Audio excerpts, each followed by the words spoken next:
စာသင်နေတဲ့အနေထားနဲ့ရုပ်ချင်းဒီလိုဖြစ်သွားမယ်လို့သူတို့လည်းထင်ကြပါလေ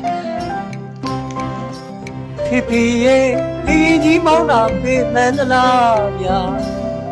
နေ့သားသမီးတွေပြီးလိုက်ခါကြံပြေပေးလိုက်ပါသားတို့ရွယ်တွေကျောင်းမှာစာသင်ကစားနေတာကိုဘုံကျဲပြီးဖေပြန်ခဲ့တာစာသင်ကျောင်းဆိုတာသိကြပါလေကြီးလွားပျော်ပါစော်ကစားကြလေအရွယ်မရောက်တဲ့ကလေးတွေမြင်ခဲ့တယ်အဖေလေရင်ကြီးအတဲ့ပြန်ပြီးကျောင်းကိုကျဲပြီးပြန်လာတာမအေးလိုးတွေဒီတိုင်းဖြေကြကွာ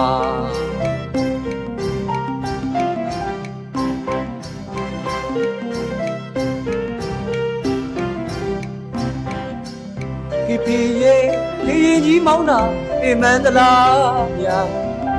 နေ့သားသမီးတွေနေတဲ့အခါပြန်ပြေးပေးလိုက်ပါသားတို့အရွယ်တွေကျောင်းမှာစာသင်ကစားနေတာကိုဘုံကျဲပြီးအဖေပြန်ခဲ့တာစာသင်ကျောင်းဆိုတာသိကြပါလေကြီးလွားပျော်ပါစော်ကစားကြတယ်အရွယ်မရောက်တဲ့ကလေးတွေမြင်ခဲ့တယ်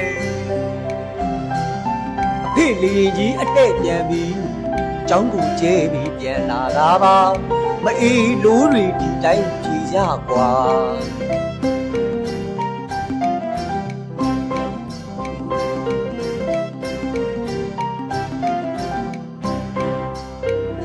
ခုလောက်ဆိုရင်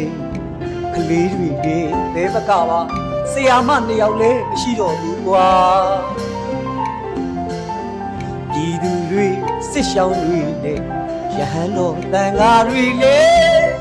ကျဲခဲ့ဘူးလေလို့ဘုံယူဝင်ကြွားပြောမေမင်းကိုတွေ့ချင်းလိုက်တာငါတို့ခံစားခြင်းပြောနေနဲ့မျက်နာရင်ထဲမှာမချီအောင်နာစမ်းပါအတုပ်အလှဲ့ရှိတယ်ကွာမပြီးသေးဘူးဒီကွာဒီပွဲဟာငါတို့နိုင်ရပါဝမ်းနေခြင်းအထိတ်အမှတ်အလံတော်ကိုတိုင်တဝက်လွှင့်ထူလာပါ2025ခုနှစ်မေလ12ရက်စကိုင်းတိုင်းဒေသကြီးရွှေဘိုခရိုင်တပည့်ရင်မြို့နယ်အိုထိန်တင်းကျေးရွာကစာတင်ကျောင်းတစ်ခုစစ်ကောင်စီတပ်ကပေါင်900ဘုံကျဲချသွားပါတယ်အဲ့ဒီအတွက်ဒီမှာကွယ်လွန်သွားခဲ့တဲ့ကျောင်းသားကျောင်းသူတွေနဲ့ဆရာမတွေအတွက်ဝမ်းနေခြင်းထိတ်မှတ်ဖြစ်လမ်းတော်ကိုတိုင်တဝက်လွှင့်ထူလာ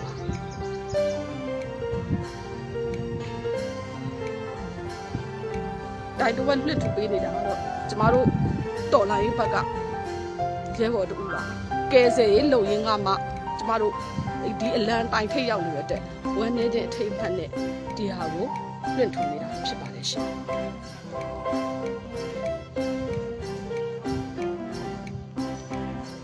ဖေဖေရဲ့လေရင်ကြီးမောင်းတာအိမ်မန္တလားဗျာ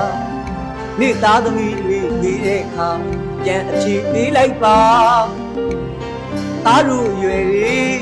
ကျောင်းမှာစာသင်ကစားနေတာကိုဘုံကျဲပြီးအဖေပြန်ခဲ့တာ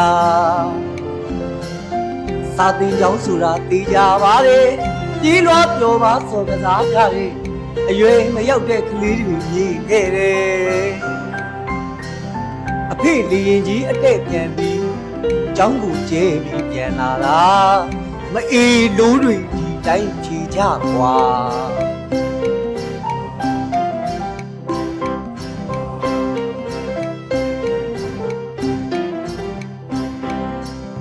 အခုလောက်ဆိုရင်ကလေးတွေလဲမကပါ